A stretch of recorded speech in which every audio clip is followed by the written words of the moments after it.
Hola, hola, hola, muy buenas, muy buenas. Gracias por estar con nosotros en esta transmisión en vivo a través de Cibercuba Noticias.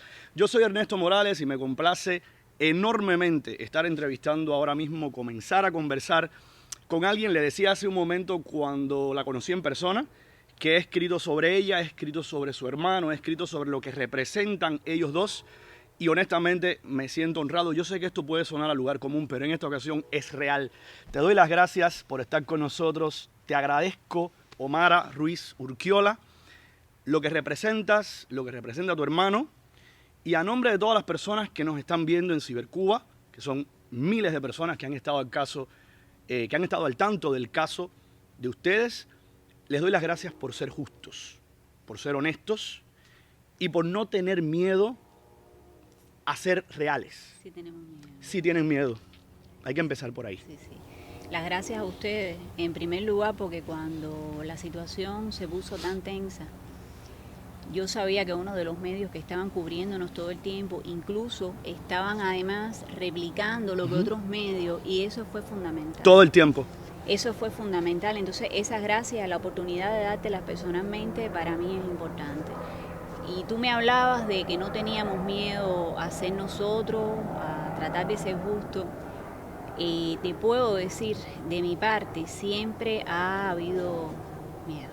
O sea, el miedo es algo que a uno lo acompaña. Lo que pasa es que las circunstancias te ponen en una situación en que no tienes el tiempo. Claro. No tienes el privilegio de darle espacio al miedo. Porque sencillamente, o sea, a mí lo que me pasó es que cuando yo vi ya a mi hermano en una cama y yo lo vi tan flaquito y yo lo vi sudando, ya tenía fiebre en ese entonces, y yo vi aquella fauna alrededor de mi hermano, antes en el campamento, él hablaba poco, en Kilo 5, a mí me tomó reaccionar, me tomó mucho tiempo reaccionar, él siempre es más rápido que yo. Pero el miedo no me abandonó nunca. De hecho, yo me tiré en una cama. Cuando Ariel entró en huelga, fue el 18 de junio, que me enteré el 18 de junio, yo estaba cumpliendo 45 años. Me tiré en una cama. A mí me saca de la cama, me dice que tengo que luchar, que tengo que reaccionar. Una amiga afuera, tú sabes, toda mi generación está afuera. Susana Tovena, físico, desde la USANA. Después la seguridad del Estado me cortó la comunicación con ella. Susana no podía llamar, no podía yo recibir correos de Susana, absolutamente nada. Y ella es la que me saca de la cama. Te digo que miedo yo sí sentí todo el tiempo. Yo creo que tenías miedo, pero quizás tenías más miedo a no alzar la voz. Tenías más miedo a no ser... Tenía miedo a perder a mi hermano. Correcto, a perder a tu hermano y que tú pudieras decir en el futuro, ¿y qué hice yo en ese momento? Yo no pensaba a futuro. A mí lo único que no podía pasar era que Ariel se muriera. Claro. Yo no podía pensar a futuro, o sea, yo pensaba a muy corto plazo, pensaba en levantarme, resolver las cosas que tenía que resolver, llegar a Pinar del Río al otro día, tratar de dar con la gente. Me ayudaron, si no es por Oscar Casanela en Cuba, no sé qué hubiera sido de mí. Yo me caí en la calle un día, yo me caí en 23, saliendo del oncológico me caí, me recogió Boris González Arena. Ese día tenía el carro de la mamá y me llevó para la casa. O sea, yo me caí en la calle, no te creas. O sea, mi mamá estaba con sus 70 y pico de años cuidando la finca sola con los animales. Por eso yo estaba sola en La Habana. De mi mamá se habla poco, pero quien cubrió la retaguardia fue mami. Es clásico, es clásico. Las madres, cada vez que yo, por ejemplo, yo hablaba hace muy poco con Angelito Santiesteban, y él me hablaba, por ejemplo, de la mamá de Rodiles. Mi amiga. Él me hablaba de esa señora, él me decía, el día que haya que escribir sobre las Marianas, esas madres, hablamos de Mariana Grajales como alguien que sacrificó a sus hijos por una causa justa en el pasado, pero estas hoy hay más madres así. No, estas son más. Porque estas no quieren que sus hijos se inmolen. Lo que pasa es que acompañan, como dice mi mamá y como mismo me ha dicho Gladys, a mí no, mi deber es acompañar a mi hijo. O sea, y ahí estás hablando de otra gran mujer. Gladys es mi amiga. Y en todo ese tiempo, te digo, que yo estuve, que se editó Viñales y el Infierno, por decir Guardia Rural, Gladys me brindó desde lo que tenía para comer hasta apretarme la mano. Me acuerdo que una vez me dijo, tienes las manos muy frías. Son increíbles las madres. Vamos a hacer recuento, porque las personas que nos estén viendo, muchos saben quién es Ariel Ruiz Urquiola, muchos saben quién es Omara, su hermana, Muchos saben la historia, pero hay otras personas que te aseguro que están viendo la entrevista y que van a ir enterándose ahora mismo de todo. Yo quiero empezar por decir algo muy claro. Cuando los periodistas muchas veces hacemos entrevistas sobre el tema cubano y sobre toda la tragedia, que ese es el término, muchas veces cuando entrevistamos a personas que tienen un perfil marcadamente político, hay veces que tenemos que tratar de distanciarnos un poco para que sea la persona la que ponga, digamos, el argumento. Pero en el caso de ustedes, en el caso tuyo y de tu hermano, a mí me resulta imposible no ver un caso claro de maldad. O sea, cuando yo pienso en por qué yo estuve siempre en contra de ese régimen, de esa familia, de esa dictadura, es muy simple, Omara.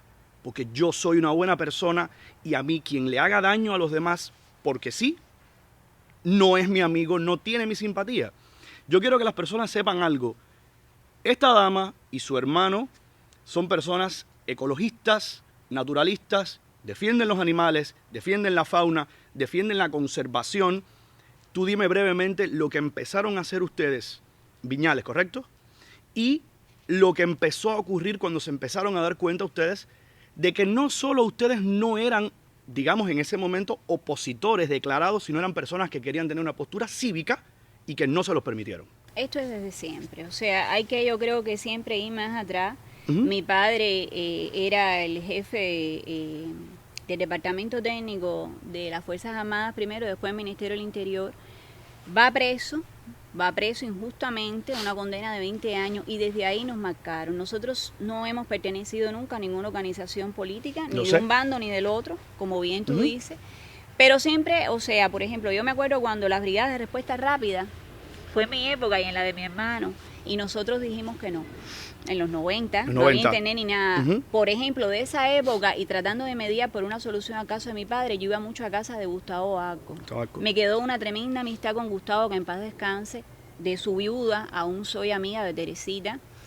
Mi hermano también fue en varias ocasiones a casa de Gustavo, y entonces siempre estuvimos marcados. Cuando Ariel se gradúa haciendo el vanguardia de investigaciones, cuando Ariel se gradúa, no lo dejan quedarse en la Facultad de Biología a dar clases, incluso había déficit de profesores. Va al turismo, porque tenía un proyecto, ese proyecto tampoco se dio allá en la Sierra de Rosario, un proyecto ecologista también.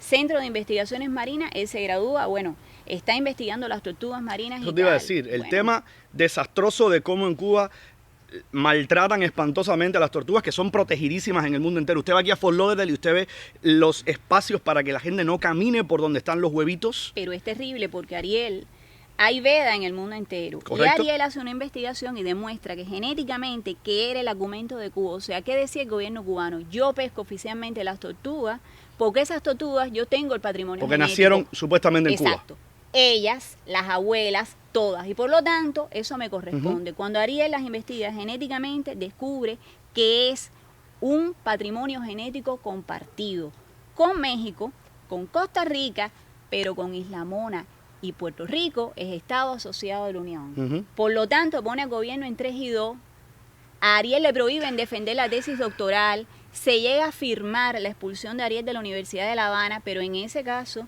interviene la seguridad. Todo quedó ahí, defiende su doctorado tiempo después, unos meses después, y sencillamente lo que se le prohíbe es volver a trabajar con especies de importancia pesquera. Estando en el Centro de Investigaciones Marinas de la Universidad de La Habana, tiene que trabajar con especies terrestres, y por eso vuelve a trabajar con especies terrestres, y así llega a Viñales. Ahí viene de nuevo la... Era un científico de entrada muy incómodo, porque incómodo. Sencillamente la labor de la ciencia no es participar de ninguna agenda. La labor de la ciencia es decir la verdad. Es poner resultados. Es a donde al final todos los seres humanos, el periodismo, todo lo que intenta encontrar la verdad, terminamos basándonos en la ciencia. Ese es el último recurso. Pero evidentemente ese último recurso en Cuba también tiene que estar manipulado. Hay un almacén en el puerto pesquero de Nuevita lleno de conchas de carey que se le iban a vender a Japón, y por Cuba haber tenido que ser signataria de esos acuerdos internacionales de protección a las tortugas marinas, se quedó sin vender esas conchas. Ahí hay unos cuantos millones. Te estoy diciendo todo esto porque de ahí lo venían cazando, lo venían cazando, lo venían cazando. Llega Viñales, tiene de respaldo el proyecto que había logrado con la Universidad Humboldt para estudiar el patrimonio genético también de esa zona, que es la zona más antigua de poblamiento del Caribe insular. estudios genéticos también, y empieza la persecución. Y entonces a él, que le habían dicho que no podía investigar recursos pesqueros, que fuera para los terrestres, le dicen que el objeto, la misión del Centro de Investigaciones Marinas no son especies terrestres, pero sí que a él le prohibieron trabajar con especies marinas. O sea, siempre era buscar el pretexto, buscar el pretexto, buscar el pretexto. No, para que él no investigara, sencillamente. Para sacarlo. Por supuesto. Para sacarlo. Y esto coincide también, pienso, que con el momento que está viviendo Cuba, en que se han polarizado en los centros decisores a todos los niveles. Además, ha bajado mucho el nivel de las personas que están a cargo de esas decisiones, y hay una torpeza que es evidente. No lo iban a dejar estar. Es que recuerdo una cosa, Omara. Sencillamente la razón por la cual usted es elegido para dirigir determinado instituto no es porque usted sea una mente brillante que valga la pena seguir, no. Es por su fidelidad. Ahora correcto. No. En los últimos años eso se ha ido radicalizando. Exactamente. Sencillamente cuando ellos empezaron a ver que la biología estaba haciendo el trabajo que no logró hacer la democracia, que fue desaparecer a la generación histórica, pues sencillamente dijeron, nosotros tenemos que atrincherarnos todavía más. Y empezaron a colocar poco a poco gente en puestos claves para que no hubiera ningún tipo de margen a nada. Mediocres. Por supuesto. La gente que antes no podía aspirar a llegar a esos cargos importantes donde se toman las decisiones, en este momento están bien establecidos, porque además son los que no tienen la posibilidad de ir a buscarse la vida a centros de investigación del primer mundo. No son competitivos. No son competencias. Usted no compite, usted es tan mediocre. Yo el otro día, y me permito la digresión, el otro día yo le dije al que era el jefe de información de la radio donde yo trabajé y de donde me expulsaron, yo le dije en Facebook el otro día, tú escribes con faltas de ortografía. ¿Qué me vas a enseñar tú a mí de periodismo? Por favor, regresa a la escuela y después hablamos, ¿entiendes? ¿Regresa a la escuela qué? No, a nada. Si la academia, ¿qué ha pasado con la academia? O sea, ¿quién está a cargo de la academia? El tema de esas generaciones, mira, se han jubilado, el descontento es generalizado, la desmotivación, o sea, la figura del docente, yo soy maestra, la figura del docente ha ido perdiendo esa representatividad social a partir de que cobras menos que un chivato que está en la esquina de una cadeca. ¿De cuánto estamos hablando la equivalencia? El chivato cobra 800 pesos y yo cobro 740. ¿Cómo qué? Tú. Profesora auxiliar de la Universidad de La Habana. Pero el chivato cobra más que yo, tiene menos contenido de trabajo que yo, tiene mucho tiempo libre y además de eso tiene facilidades extras como puede ser acceder a comida, etcétera, etcétera, que yo como profesora universitaria no tengo. Es un negociazo. No, es que el chivato es lo que te está diciendo, esto que te estoy diciendo que es tan elemental, te está demostrando a ti a la escala social en que está Cuba ahora, cómo se está moviendo, cómo está oscilando el nivel de representatividad de los entes. Fíjate tú quién está por encima, el vago, el lumpen, el verdadero lumpen. ¿Quiénes estamos por debajo? Como dice una colega mía, los pobrecionales. Los pobrecionales. Genial el término, tan doloroso como cierto. No, está muy bueno. Después me tienes que decir quién es para ponerle copyright, porque lo voy a... No, entonces, va a querer. Vale, entonces voy a decir, tiene copyright de alguien que no conozco, pero se lo estoy dando. Pues está genial. Pobrecionales, imagínate tú. Vamos a hablar de algunas de las cosas que nosotros estuvimos reportando, porque para aquellos que no lo saben y aquellos que se están conectando ahora mismo, Omara está apenas de visita en Miami. Vas a estar durante un periodo acá y regresas a Cuba. Sí, ya regreso el día 21, o sea, comencé a hacerme unos estudios. Soy paciente oncológica hace ya muchos años, más de una década, y cuando vine en las vacaciones empecé a hacerme esos estudios. Ahora vine para esa continuidad. Y entonces son breves periodos que coinciden con los recesos docentes. Correcto. Vamos a hablar de varios temas que nosotros hemos reportado por separado, pero que en conjunto conforman precisamente esa imagen terrible de hostigamiento contra tu familia y en particular las cabezas visibles contra ti y contra tu hermano. El episodio en el cual tu hermano tiene que plantarse en huelga de hambre precisamente por tu salud. Aquellos que se están conectando ahora, paciente de oncología significa obviamente paciente de cáncer, persona que ha estado recibiendo tratamiento, y personas a quien le estuvieron negando. Por eso es que yo digo que en el caso de ustedes, en el caso tuyo es maldad puramente. Negándole tratamiento, obstaculizándole tratamiento, sencillamente por posturas políticas. Lo que tuviste que hacer tú y lo que tuvo que hacer Ariel en ese momento. Mira, El problema, te digo, inicialmente ni siquiera es maldad. Forma parte de toda la desestructuralización, desestructuración a todos los niveles de esa sociedad. Salud pública no escapa. Por supuesto. ¿Y qué es lo que va a ocurrir? Que en determinadas ocasiones, casi todos los años, yo me quedaba un tiempo descubierta, no llegaban los medicamentos a tiempo, por mala gestión, en fin. Hay un amigo que Mala trabaja... gestión de la potencia médica. ¿Cuál potencia médica? Claro. ¿Cuál potencia médica? Entonces, ¿qué pasaba? Que mi hermano ahí tocaba puertas, hacía cartas, fuimos muchas veces al Consejo de Estado, se resolvía. Pero ya del año 2015 para acá, yo presento otras lesiones que nos avisan de que con un solo anticuerpo yo no podía seguir y acababa de salir al mercado otro anticuerpo. La pelea fue dura, mi hermano logró entonces que yo tuviera los 2 anticuerpos, eso es lo que me mantiene viva. Sencillamente falta en el año 2006 uno de los 2, el más viejo, el Exerti. A Ariel le dicen que tenía que esperar 6 meses, me hubiese muerto. Bien, esa es la primera huelga que hace Ariel. Ya por ahí eso fue tremendo. Y que por eso te digo que en un primer instante... Fue físicamente al frente del hospital, ¿no? Sí, Recuerdo. abajo de la Casuarina, que ahora la cortaron. ¿Eso fue qué año, Omar? En el 2016. 16. En el 2016. Entonces, ¿qué es lo que va a pasar después? Ahora cuando él está preso, que yo voy a verlo a la granja, yo llevaba una blusa, una camisa puesta, pero hacía mucho calor y me quité la camisa. Y entonces cuando yo me inclino, él me ve lesiones nuevas. Lo que había ocurrido es que parece ser, no, o sea, mi cuerpo lo demostró. En el mes de febrero-marzo, 2 dosis que me tocaban cada 21 días, evidentemente me dejaron de poner uno de los 2 anticuerpos. Si no es la combinación, no funciona. ¿Cuál me dejan de poner? El que es intravenoso. El otro yo lo veo porque es una subcutánea, pero ese intravenoso ellos lo preparan y yo no lo veo. Evidentemente me ponen placebo. Entonces Ariel se da cuenta y es ahí donde él me dice después, ya yo cuando vi eso, me tenía que tirar en huelga porque te ibas a morir.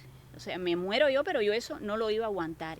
Más otras razones importantes de peso, no iba a aguantar esa situación de indignidad en la que él estaba absolutamente por nada.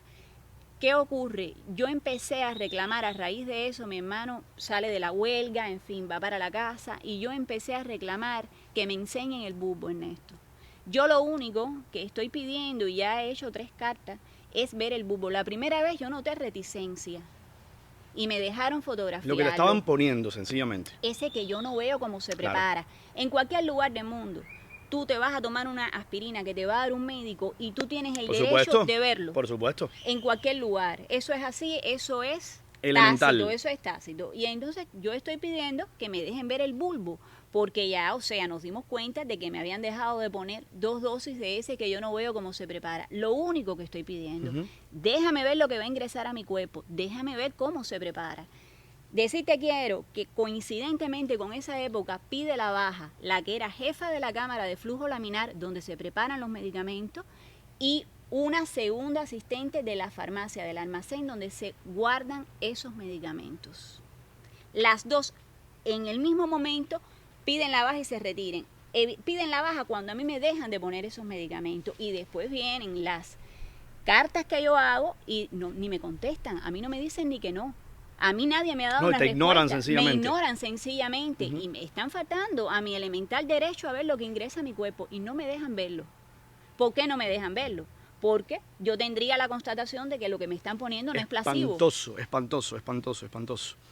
Pocas cosas, te lo confieso, pocas cosas que yo haya, que me hayan contado en una entrevista me impresionan más que esa, porque ahí estamos hablando, cuando uno se pone a pensar la cantidad de muertos sospechosos que ha tenido la sociedad civil cubana en los últimos años, te vuelves loco. Te das cuenta de que hay algo muy raro que no puedes probar. Aquí nadie puede probar qué ocurrió con Laura Pollán. Nadie puede probarlo, desde luego. Es lo primero que me viene a la mente. Nadie puede probarlo. ¿Por qué? Porque son genios siniestros. Saben cómo hacerlo para que nadie pueda probarlo. Para que todos lo sepamos, todos lo sospechemos, pero no tengamos cómo probarlo. Pero el caso mío es distinto. Porque mi médico es mi hermano.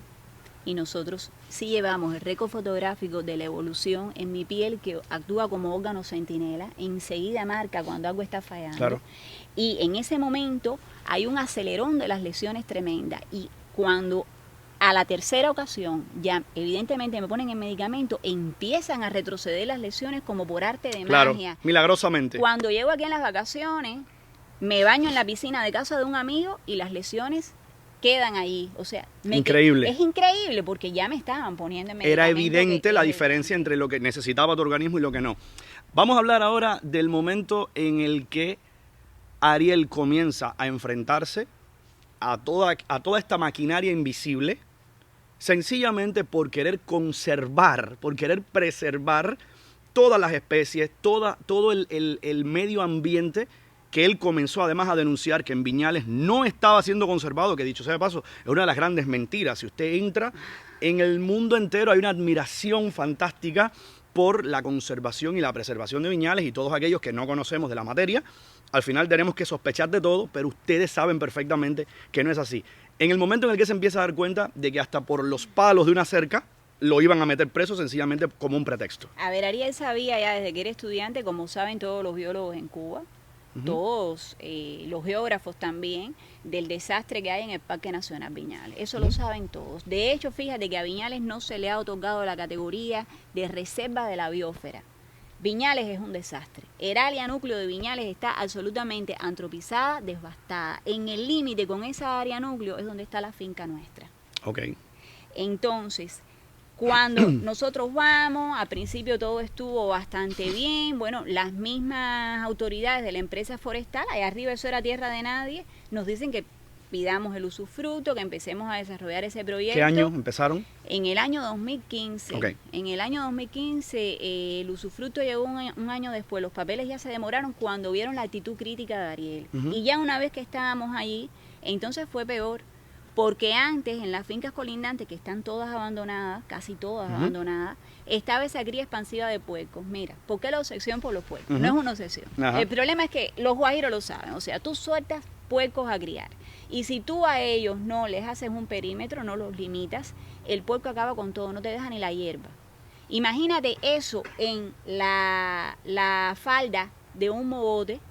Ha acabado con las poblaciones, por ejemplo, de moluscos, que son muchos endémicos estrictos de esa zona y que son, como es la especie más antigua, las especies más antiguas de moluscos. Ahí Ariel estaba estudiando el origen genético de todas las poblaciones de Viñales, con los moluscos, con la malacofauna. Y entonces, por tanto y demás, a partir de que los puercos se comen los caracoles, ya ahí hay un problema. Destructivos, por supuesto. El puerco se come la semilla de lo que sea. Imagínate qué forma de criar que es soltar todos los puercos y que acaben con la naturaleza. Y cuando ellos necesitan venderlos, van con una escopeta, porque esos puercos ya están asilvestrados.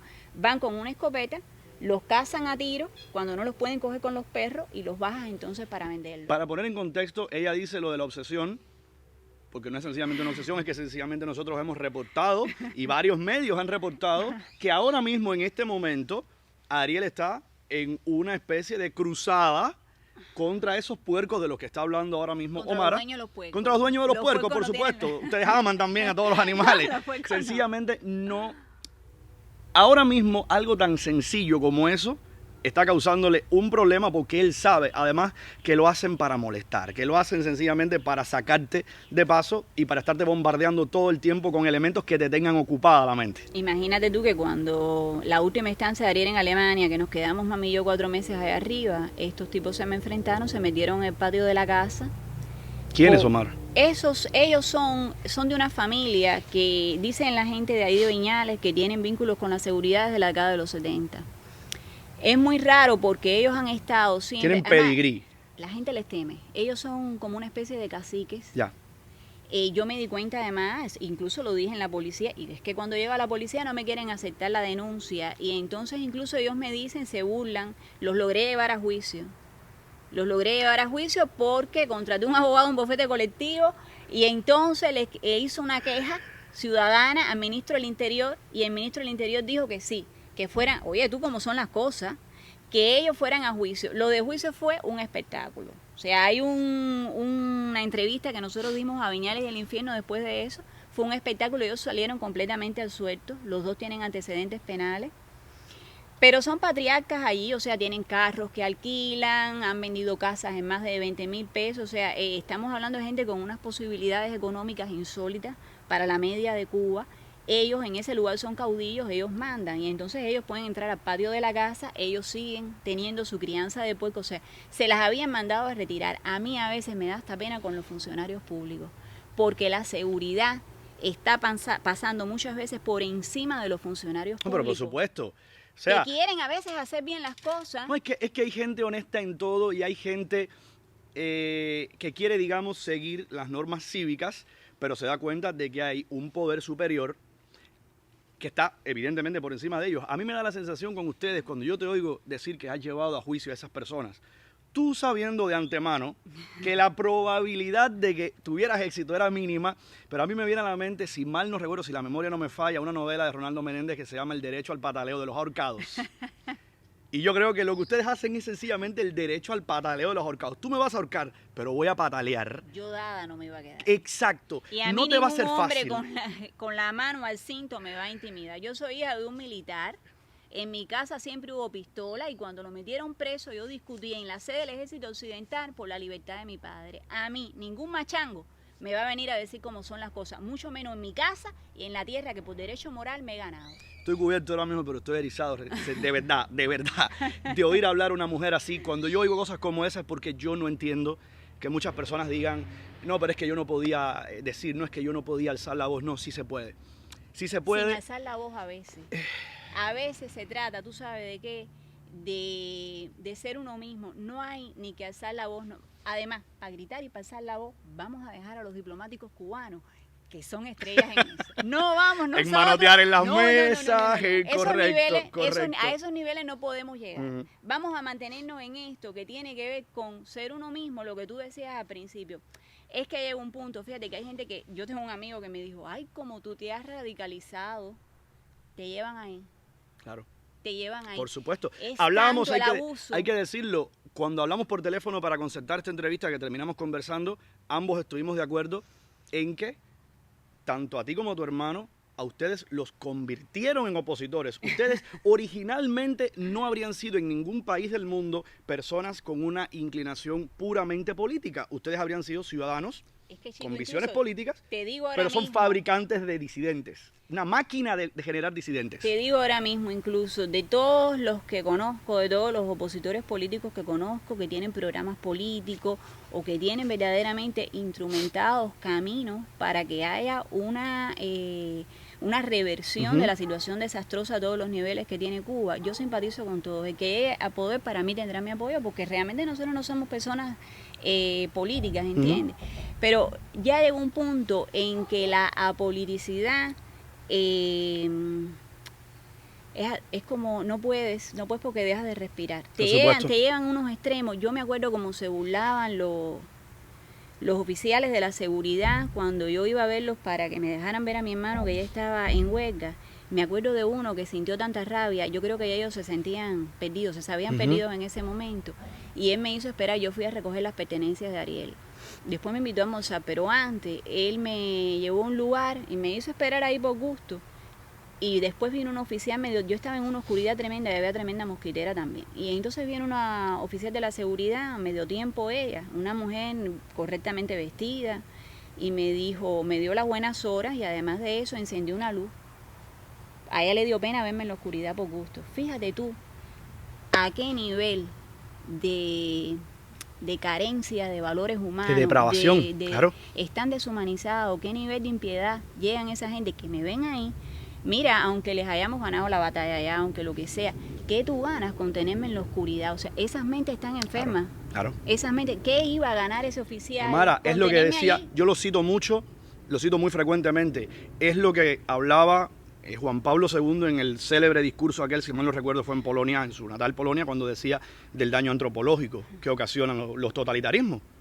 Es eso, el daño antropológico es eso. El daño antropológico es que el ser humano crea que eso es posible, que crea que mantener a oscuras para que le estén picando los mosquitos a un ser humano, sencillamente porque me ganó efectivamente una batalla legal, que crea que eso es posible, que crea que eso es decente y que se vaya a la casa esa noche y cene tranquilo y le cuente a su esposa y acaricie a sus hijos. No están así. No están así y últimamente lo he corroborado. Yo les estoy viendo a ellos, algunos han bajado la cabeza, de los mismos que me ponen a vigilar, tú sabes que ellos saben que están equivocados. Mira, muchos ya no pueden darle vuelta atrás a la página. Otros no pueden hacer otra cosa que ganar esos 800, esos 1.500 pesos en el caso de que tengan grados militares o que les regalen un refrigerador o lo que sea. No pueden conseguir vida de otra manera que no sea de esa manera indigna. Pero no es tan así, porque yo he visto también esa misma oficial que me encendió la luz. Ya muchos de ellos coincidí en una guagua entrando a Viñales con una señora científica, pero se gana la vida, tiene 2 hijos estudiando, se gana la vida limpiando casas en Viñales, tuvo que dejar todo su currículum, y el esposo es un militar, es un oficial. Eso fue antes de todo esto, y ella me dijo simplemente que su esposo no podía dejar el ejército porque se iba a marcar, iba a perjudicar a los muchachos que están estudiando en la universidad, y además de eso, con lo que ella está ganando, una científica, limpiando casas en Viñales y fregando, ella no puede llegar a sus hijos a que tengan el título universitario, pero su esposo sabe lo que está pasando. No te creas que dentro de los militares todo es deshonroso, no te creas así. Incluso ellos están viendo la pugna que hay por la repartición de los despojos del pastel. ¿Y qué mérito tiene uno por encima del otro entre todos estos que están en la pugna por la repartición? ¿Cuál es el mérito que pueden tener? Antes era que bajaron de la sierra, me enteré por Juan, y mi papá me lo ratificó, que Valquiria está presa. Valquiria bajó de la sierra. Y esta mujer de armas tomar, hasta donde saben todos los guardias viejos, nunca robó. Esa mujer si está presa es porque se le encaró a estos que están ripiándose por los despojos del pastel. Yo creo, te tengo que confesar, yo creo que esa alma de bondad, de fe en Dios, me lo dijiste hace un momento, esa alma no ha permitido que, digamos, esa tiniebla, ¿no? Esa oscuridad se apodere de ti, y yo creo que tú estás siendo lo más coloquial posible, tirándoles un cabo a muchos, aún a tu pesar, porque sencillamente yo me permito verlo de otra manera. Yo no puedo entender que tú formes parte de un mecanismo donde tener a una mujer en esas condiciones es posible. En el sitio donde haya alguien que forme parte de mi centro de trabajo capaz de hacer eso, o yo alzo la voz y me voy yo, o se va él. Sencillamente yo sé que no se va a ir él, me van a sacar a mí. Entonces, a lo que yo le llamo ese daño antropológico es también a tener eso por dentro, pero no ser capaz de alzar la voz porque tengo que proteger esos 800 pesos y esos beneficios. Ese daño antropológico es el mismo que le permitía a aquellas personas que una vez que sacaban a los judíos de sus casas y los enviaban a campos de concentraciones, no preguntaban de quién es la casa que me estás dando. A eso sabía que ibas a llegar. No preguntabas, y tú sabes que esa casa se la quitaron a alguien y tú no quieres preguntar. En el momento en el que te mudas, eres un bribón, para utilizar el término martiano. Pero,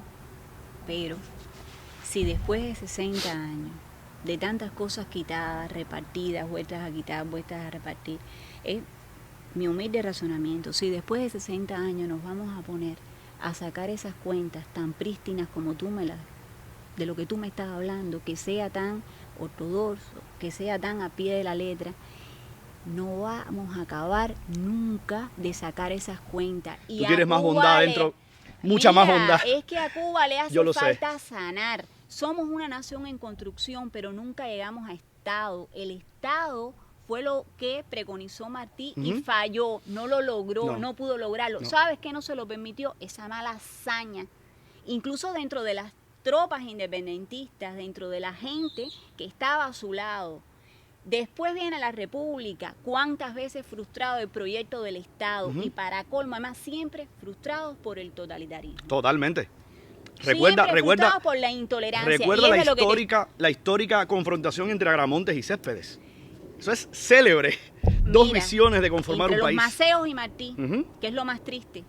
El valor de ambos y cómo llegaron a confrontar hasta el final de Martí. Te digo, siempre cerramos con el totalitarismo. Por eso te decía, si vamos a ponernos a sacar esas cuentas como son, vamos a volver a caer en lo mismo. Acuérdate de Machadato y cómo acabó todo el mundo arrastrado por San Lázaro. Mira la oportunidad que aprovechó Fidel Castro para hacerse con el poder. O sea, esas la grandes radicalización. Esos masazos. Yo no estoy diciendo de ser injusto ni de perdonar lo que no puede ser lo que no puede ser perdonado. Claro. Yo no estoy hablando de perdonar la sangre, yo no estoy hablando de eso. No, estamos claros. Pero es una nación que tiene que sanar, porque si no, no vamos a llegar nunca a Estado y vamos a seguir en esto del ajuste de cuentas eternamente y de quítate tú para ponerme yo. Omara, yo te voy a decir ahora en esta entrevista algo que yo he dicho por escrito. En la Cuba que yo quiero para el futuro, tienen que estar tú y tu hermano. Tiene que haber gente, tiene que haber gente cívica, buena, ilustrada y sobre todo con bondad adentro. Realmente lo creo. Es lo que he aprendido de las cosas que he visto que ha hecho Ariel. Yo soy un defensor absoluto de los animales. Soy, digamos, muy animalero todo el tiempo. Así que toda persona que se dedique a estudiarlos, a conocerlos y a protegerlos, tiene de antemano mi simpatía. Yo lo que siento es sencillamente que el caso de ustedes, de los dos, es muy peculiar y cuando uno investiga, para hacer esta misma entrevista, se da cuenta de que la atención internacional que ganó el caso de Ariel Ruiz Urquiola y de su hermana Omara es sencillamente lo peculiar que fue. Porque nosotros estábamos acostumbrados todos los días a reportar asedio contra las damas de blanco, contra los disidentes puros, contra aquellas personas que salen con carteles y que tienen un proyecto político. Porque la mirada se vicia y totalmente, la gente permanece ya así dejamos de verlo como algo excepcional y no es algo normal. No podemos acostumbrarnos a sencillamente a que eso sea normal, pero desgraciadamente llevamos tantos años que es así. El caso de ustedes resalta entonces porque es el de un científico y una académica, dos personas de un nivel educacional extremadamente alto que empezaron a sufrir sencillamente las consecuencias de ejercer, por ejemplo, en el caso de tu hermano, una ciencia separada del poder, una ciencia que le era incómoda al poder. Y ahí nos damos cuenta de qué nivel de aberración hay, que ni siquiera eso es permisible, que no se puede. Es que mira, ¿sabes lo que pasa? Todas son ilusiones. Todas son ilusiones. Uno siempre piensa que cuando analiza la situación cubana, el tema del sistema político, ideología envejecida, moribundo, muerta, lo que sea, es lo que aplica para Cuba. El caso cubano es un caso absolutamente singular. Se trata de una familia en el poder. No es más que eso. Correcto. Todo lo demás han sido asideros oportunos en determinados momentos para mantenerse aferrados al poder y llegar a empobrecer el país, que es lo que ha ocurrido, o sea, a despedazar la nación, que es lo que ha ocurrido.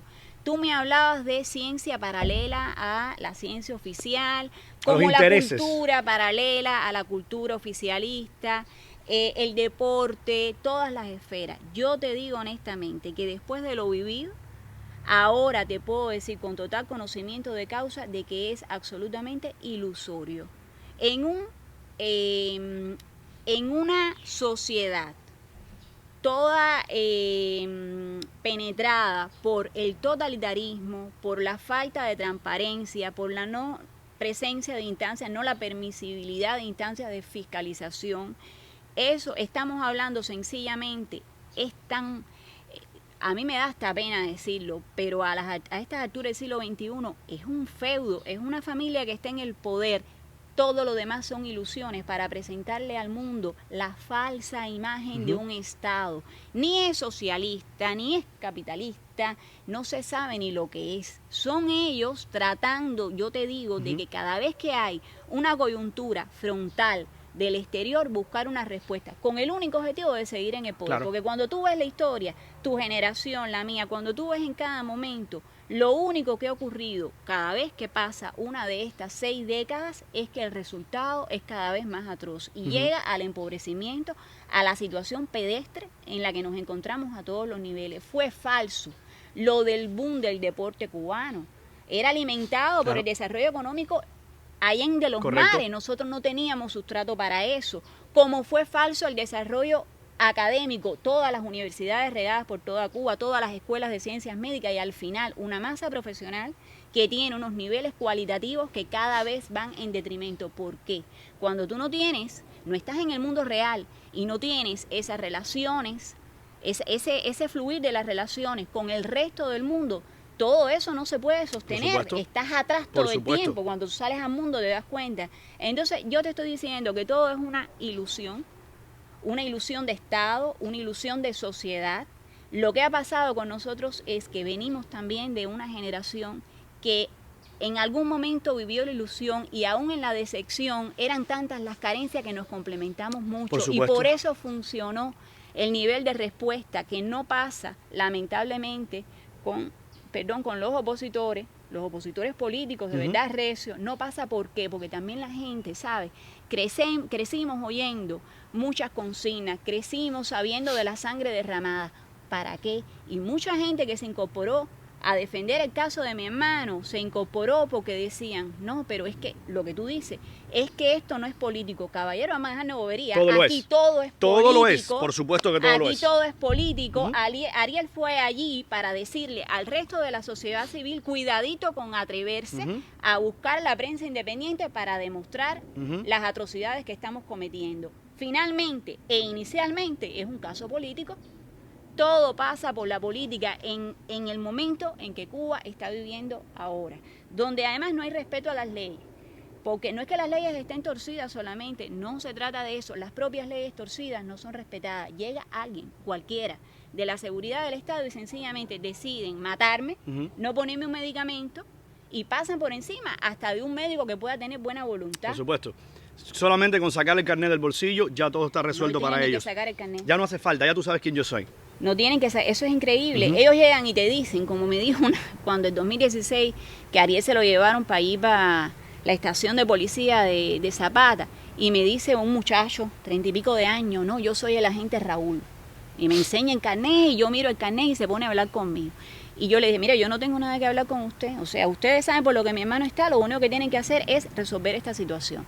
Y él sigue intentando, lo que además yo creo que tienen una cierta sordera, una condición de sordera importante. Además de las atrofias mentales que están programados, eso, claro. Exacto. Código binario, ceros y uno, más nada. Aquella pobre bestia llega donde yo estoy y empieza, sigue queriendo hablar conmigo y yo dije, ay, esta es la mía. Y yo cogí y le dije, mira, ¿qué edad tú tienes? Porque él empezó con un tono coloquial y me dice, no, creo que me dijo, yo tengo 34 años, pero se empezó, o sea, él pensó que yo le iba a halagar. Yo le dije, cuando tú estabas jateando, yo estaba jugando en las oficinas de la seguridad del Estado. Entonces, hazme el favor y vete. Eso es lo que tienen ellos. Esa es la oficialidad de la seguridad del Estado. ¿Con qué armas le van a hacer frente a la sociedad civil? Por eso tenían que meter preso a Ariel. No pueden, se ponen entonces a descalificar, a hablarnos de la vida privada de la gente, de los opositores, de los periodistas independientes. ¿Y qué me interesa la vida privada de la gente?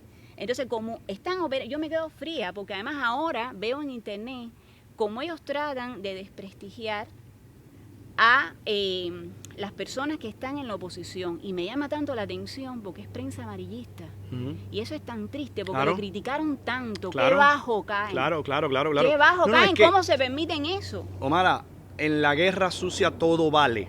En esa guerra que ellos tienen, es una guerra, ya lo dijiste hace un momento, una guerra de supervivencia, de subsistencia. Más nada, son una especie de larva que ha sido muy eficaz en ir adaptándose a los nuevos tiempos. En el momento en el que hay que despenalizar el dólar, lo hacemos. En el momento en el que hay que mandar a los peloteros a jugar a grandes ligas, también lo hacemos. ¿Qué hay que hacer para subsistir? Ellos han sido muy eficaces en eso, pero entonces en esa guerrita absolutamente todo vale.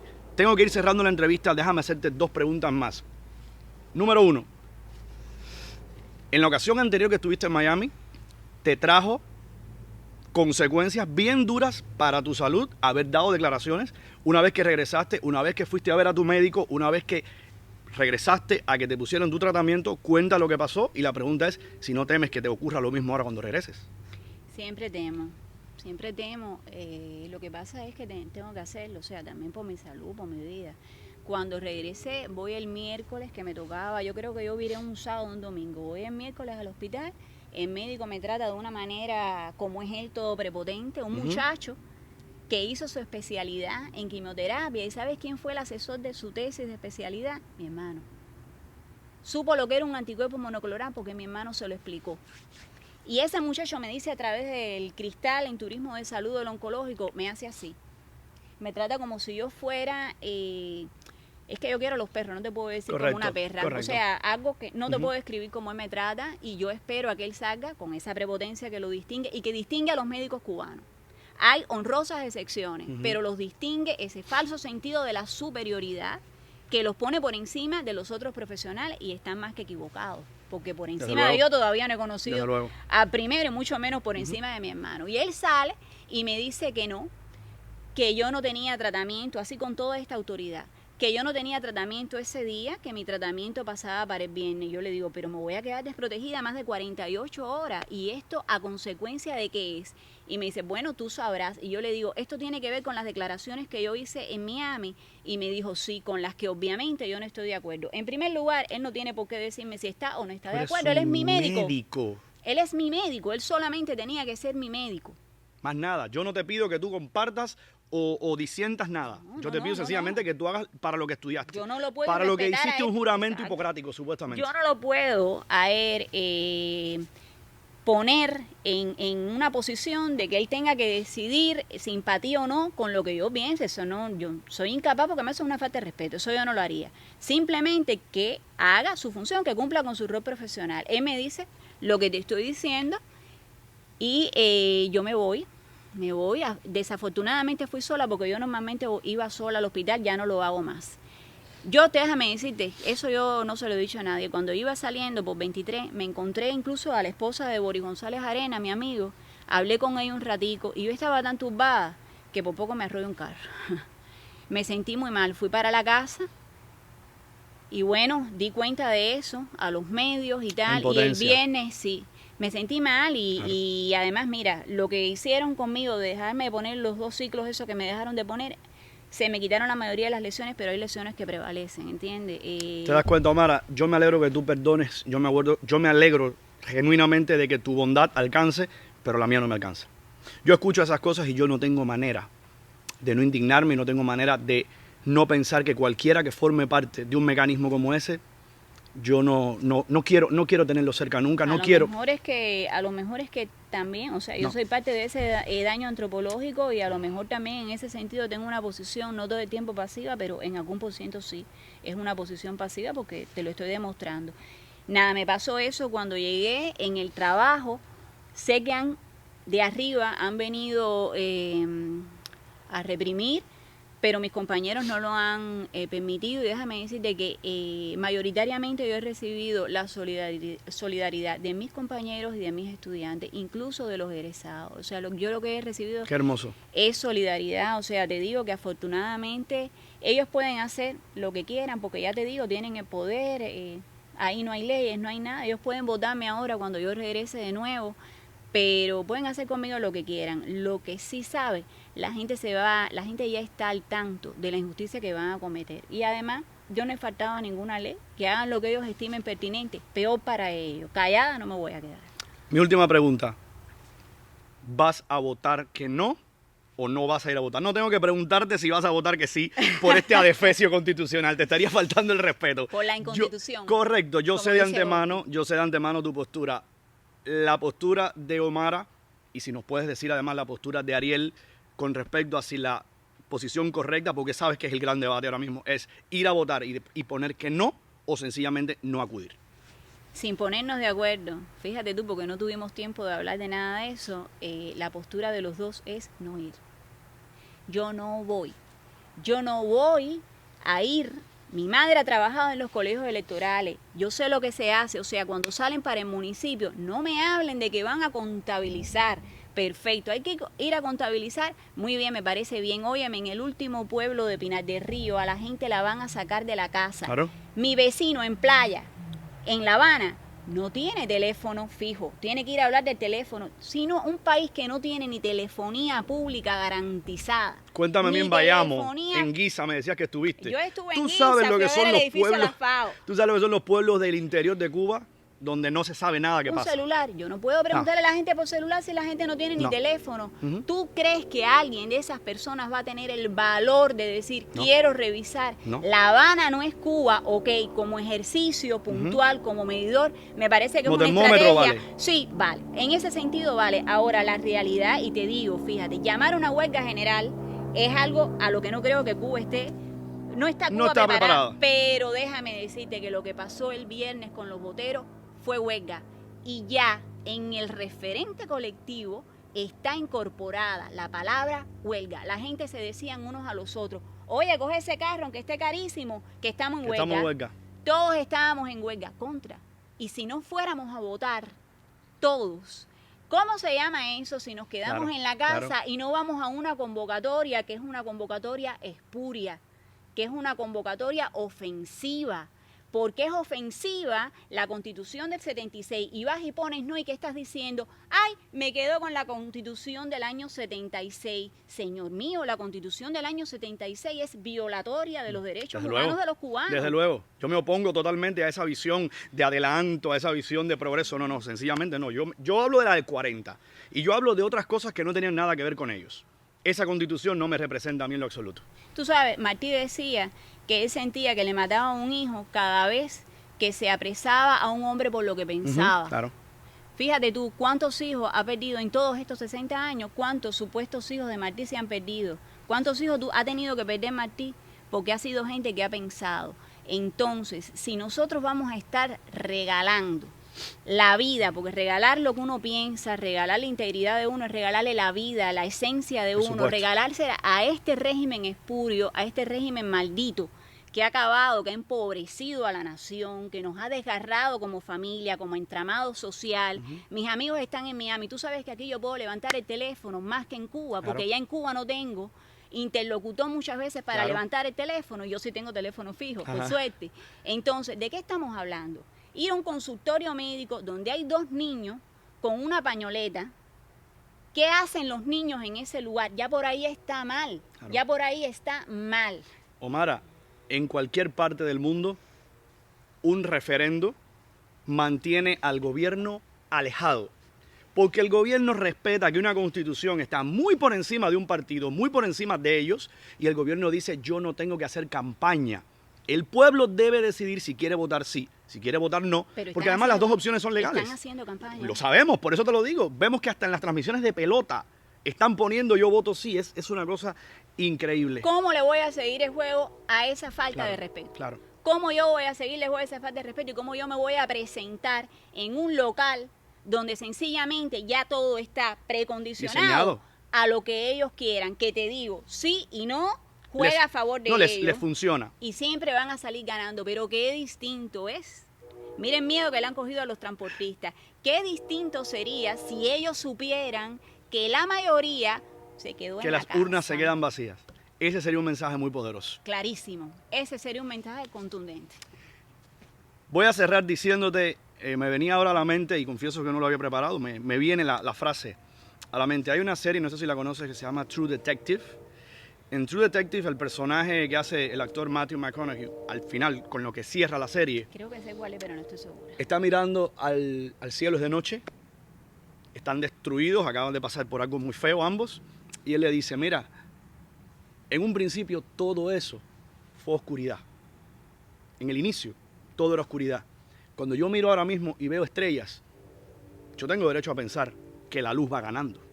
No, pero Porque en un inicio todo era oscuro y si ya no todo es oscuro, la luz tiene que ganar al final. esta pelea está ganada, ellos lo saben. Lo que pasa es que en el interín, ¿qué Claro. nos va a ocurrir? Claro. ¿Cuántos otros hijos de Martí van a morir en este interín? Porque la bestia se sabe herida y va a tirar a donde atine y con desatino. Y en el medio vamos a quedar muchos. Ya somos muchos más los que no estamos con ellos. La bestia, vuelvo y te repito, se sabe herida. Vienen tiempos difíciles. Después del 24 de febrero vienen tiempos difíciles. Pero me quedo contigo, me quedo con la luz, me quedo contigo, me quedo con tu hermano, me quedo con lo que ustedes representan, de corazón te lo digo, y quiero creer que sencillamente yo voy a recordar esta conversación y las personas que la acaban de ver para decir, no todo era oscuridad, sí había luz y había que creer en esa luz. Gracias a ti, gracias a tu hermano y gracias a ustedes por asistir a esta conversación. Sigan conectados con Cibercuba.